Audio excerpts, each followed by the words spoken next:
You know how it goes, right? You're just scrolling, your thumb's doing the work, tap, like follow. Mm-hmm. It's something you probably do, like loads of times every single day, almost without thinking. Yeah, totally second nature. But have you ever actually stopped, like mid-scroll, Mm-hmm. and wondered who or maybe what is really arranging all that for you? That's such a key question. I mean, it feels like you're driving, doesn't it? Choosing what you look at, who you connect with. Right. But, well, underneath that feed that seems so yours, there's this massive complex system, and it's working away at kind of shaping what pops up. Exactly. And that's pretty much our mission for this deep dive. We want to get into that system using some really interesting material we've looked at just to give you a clearer idea of what's really going on behind your screen. Okay. So maybe let's start with something that, yeah, sounds a bit intense, but it's crucial. The idea that the algorithm is basically always watching you. It's kind of wild when you think about what feeds these things. It's not just, what you search for or the links you click. Think about every tap, every single word you type, even how long your eyes linger on an image before you scroll past. It's all just fuel. Fuel for the algorithm. Yeah, fuel for it to learn about you, build this incredibly detailed picture. The accounts you visit often, who you interact with, it all goes in.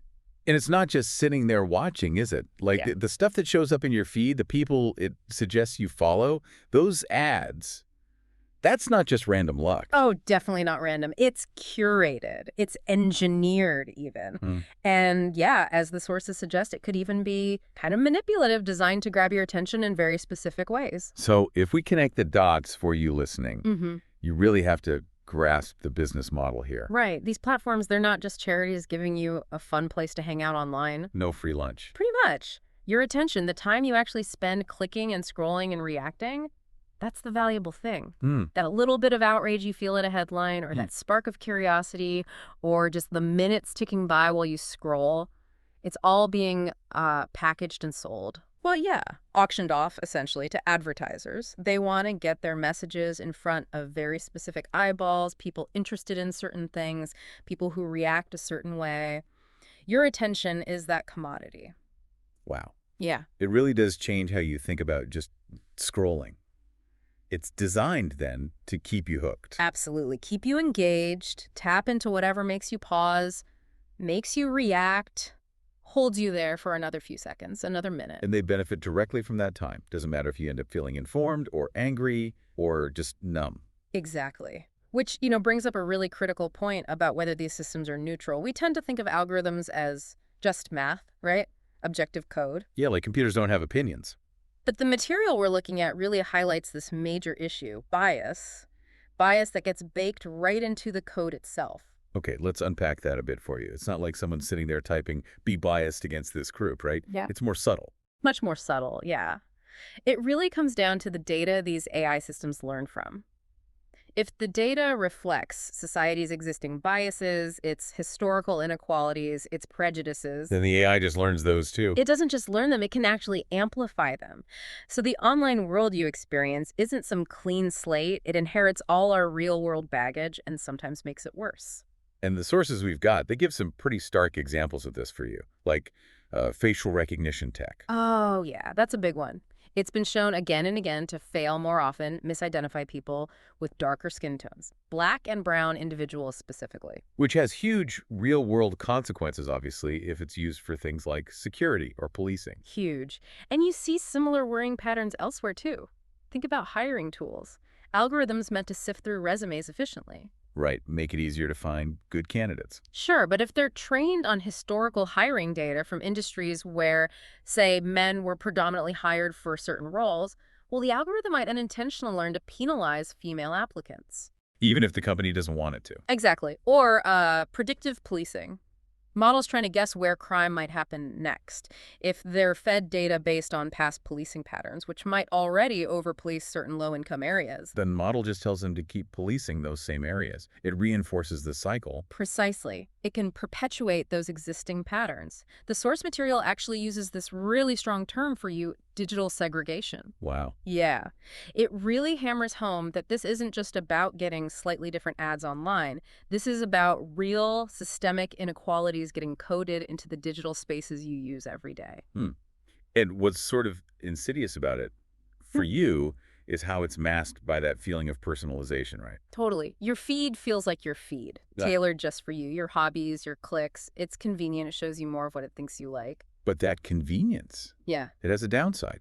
The source talks about personalized chains or even custom-tailored cages. Oh, yeah, that's a powerful image. Because you get so much of what the algorithm thinks you want, you might just be missing out on, well, everything else. Different views, challenging ideas. Which makes you question, doesn't it, how much real choice you have online? Are your choices truly yours, or are they being heavily nudged, maybe even decided by these hidden algorithms? It feels like you're being guided maybe down paths that aren't necessarily the best for you. Like the algorithm might learn that angry news articles get more clicks from you. Or posts that make you compare yourself to others?